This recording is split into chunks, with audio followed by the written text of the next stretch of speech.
ছোট্ট করে কিছু কথা বলতে চাই।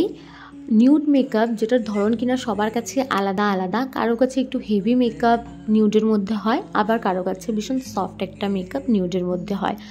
তো যে যেইভাবে সাজতে এবং সাজাতে পছন্দ করে সেটা টোটালি তাদের চয়েস, আমি সেই নিয়ে কোনো কথা বলছি না। কিন্তু কিছু কিছু মানুষ আছে যারা নাকি বলে যে দিনের বেলার মেকআপই তো, নিউড মেকআপ তো, সেরকম প্রোডাক্ট খরচা হবে না তোমার, সেরকম কষ্ট হবে না তোমার, করে দাও না গো 500-এ, করে দাও না গো 300-এ। তো তাদের উদ্দেশ্যে কতগুলো বলতে চাই যে দেখো, আমরা নিউড মেকআপ বা ডে মেকআপ করলেও আমরা কিন্তু প্রতিটা স্টেপ ফলো করে থাকি। এমন না যে আমরা স্টেপ ফলো না করে মেকআপ করব কিংবা একটা প্রোডাক্ট দিয়ে মেকআপ করব, সেটা কিন্তু না, আমাদের সেম পরিমাণেই খাটনি হয়। ঠিক আছে? তো তোমরা যদি ভাবো যে 200-300 টাকায় নিউড মেকআপ হয়ে যায়, সেটা একদমই হয় না। প্রপার স্টেপ মেনটেন করেই কিন্তু আমাদের মেকআপটা করতে হয়।